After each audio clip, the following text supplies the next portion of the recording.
அன்பானவர்களே, 1 சாமுவேல் 10ஆம் வசனத்தை உங்களோடு நான் பகிர்ந்து கொள்ள ஏவப்படுகிறேன். அவள் போய் மனம் கசந்து மிகவும் அழுது கர்த்தரை நோக்கி விண்ணப்பம் பண்ணி 16வது வசனம், சேனைகளின் கர்த்தாவே தேவரீர் உம்முடைய அடியாளின் சிறுமையை கண்ணோக்கி பார்த்து உம்முடைய அடியாளை மறவாமல் நினைத்தருளி உமது அடியாளுக்கு ஒரு ஆண் பிள்ளையை கொடுத்தால் அவன் உயிரோடு இருக்கும் சகல நாளும் நான் அவனை கர்த்தருக்கு ஒப்பு கொடுப்பேன். அவன் தலையின் மேல் சவரகன் கத்தி படுவதில்லை என்று ஒரு பொருத்தனை பண்ணினாள். அன்பானவர்களே, தேவன் தான் தெரிந்து கொண்ட பாத்திரம் இவை எல்லாவற்றையும் நமக்கு சுலபமாக அது அருள்வதே இல்லை. அநேக நாட்கள் தேவனுடைய வார்த்தை யாருக்குமே கிடைக்காம ஒரு சூழ்நிலை இருந்தது. என்ன காரணம்? எங்கே பார்த்தாலும் பாவம் பாவம் பாவம். எனவே இந்த இடத்துல ஒரு அதிசயத்தை தேவன் தன்னுடைய வழியில் கொடுக்கின்றார். அங்கே என்ன? அன்னாள், ஷி வாஸ் இன்சல்டட். அவளை அவங்களுடைய ஹஸ்பண்டோட அடுத்த மனைவி ரொம்ப அவளை இன்சல்ட் பண்ணுறா. இதில் ரொம்ப வருத்தமாக அவளுக்கு இருக்குது. எனவே அவளுடைய சக்களத்தை அவளுக்கு பேபி பிறக்கலை அப்படின்னா அவளை அதிகமானவளுக்கு துக்கப்படும்படியாக விசனமாக அவள் இருக்கும்படி அவளை பேசிக்கொண்டே இருக்கின்றாள். அதில் இன்னும் விசேஷமாக நம்ம என்ன பார்க்குறோம் அப்படின்னா, இப்படி அநேக சமயங்களில் நாம் மற்ற மக்களால் துன்புறுத்தப்படுகிறோம், வேதனைப்படுத்தப்படுகிறோம். சரி, இப்படி மற்றவங்க நம்மளை திட்டாங்களே அப்படின்னு நினைத்து கொண்டு இருக்காதபடி நமக்கு ஒரு இடம் உண்டு. அதை நாம் ஒரு நாளும் மறக்கலாகாது. அது என்ன அப்படின்னா, நாம் தேவனுடைய ஆலயத்தில் சென்று அங்கே போய் எப்படி அழுறான்னா, மனம் கசந்து மிகவும் அழுது கர்த்தரை நோக்கி விண்ணப்பம் பண்ணுகின்றாள்.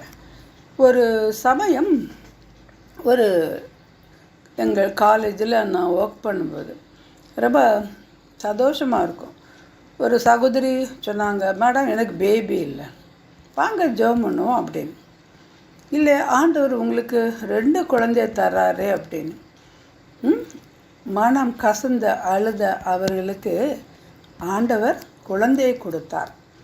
கிறிஸ்தவங்களுக்கு மாத்திரம் இல்லை, கிறிஸ்தவர்கள் அல்லாத சகோதரிகளுக்கும் நான் அப்படி ஜெபித்த பொழுது இன்றைக்கு அவங்களாம் பாட்டியாக மாறி இருக்கிறார்கள். பாட்டிமா அந்த ஸ்டேட்டஸ் அடைந்திருக்கிறார்கள்.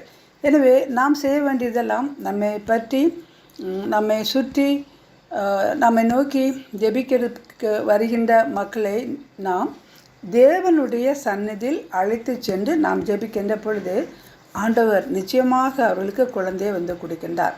குழந்தை இல்லாத ஒரு சகோதரிக்கு ஆண்டவர் 2 குழந்தையை கொடுத்தார். மேடம் எனக்கு பேபி இல்லை, நம்ம ஆல்டரில் போய் நம்ம சாரட்டக்கர் காலேஜ் ஆல்டரில் போய் ஜெபம் பண்ணோம், எனக்கு ஆண்டவர் பேபி கொடுத்தாரு.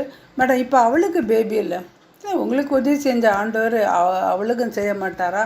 நாங்கள் சேர்ந்து ஜெபித்தோம். மனம் கசந்து மிகவும் அழுது ஒருவர் பாரத்தை ஒருவர் தூக்கி சுமந்து நாம் ஜெபிக்கின்ற பொழுது சேனைகளின் கர்த்தர் நம்மை கண்ணோக்கி பார்க்கிறார். கர்த்தருடைய கண்கள் பூமி எங்கும் உலாவி கொண்டிருக்கிறது. அவங்களுடைய மகளுக்கும் ஒரு பேபியை கொடுத்தாரு. கர்த்தருக்கு கோடி கோடி ஸ்தோத்திரம். எனவே இந்த நாளிலும் ஆண்டவரை நோக்கி நாம் கெஞ்சோமா, கர்த்தாவே உம்மை நோக்கி நாங்கள் பார்க்கிறோம்ப்பா, எங்களுடைய பிரச்சனைகள் சோர்ந்து போய்விட்டாப்பா, எல்லா வாசல்களிலும் அடைக்கப்பட்டு விட்டது ஆண்டவரே உம்மை நோக்கி நாங்கள் விண்ணப்பம் பண்ணுறோப்பா. ஆம் கர்த்தாவே, என் நாமத்து நிமித்தம் எதை கேட்டாலும் தருவேன் என்று சொல்லியிருக்கிறீங்கப்பா. இயேசுவே, உம்முடைய நாமத்து நிமித்தம் உம்மை நோக்கி நாங்கள் கெஞ்சுறோம். இந்த ஜெபத்தை என்னோடு சேர்ந்து ஜெபிக்கிற ஒவ்வொரு உள்ளத்திலும் ஆண்டவரே நீங்கள் கிரிக்கை செய்து இந்த ஜெப தூபங்களை டெவரீர் நீர் அதை கண்ணோக்கி பார்த்து நிச்சயமாக நீங்கள் பதிலளிக்கின்ற பெரிய கிருபைக்காக நன்றி. நான் இப்படி ஜெபிக்கின்ற பொழுது வல்லமையானவர் மகிமையான காரியங்களை செய்தார் என்று ஒரு சத்தத்தை நான் கேட்குறேன். கோடி கோடி ஸ்தோத்திரம். ஆமேன் ஆமேன்.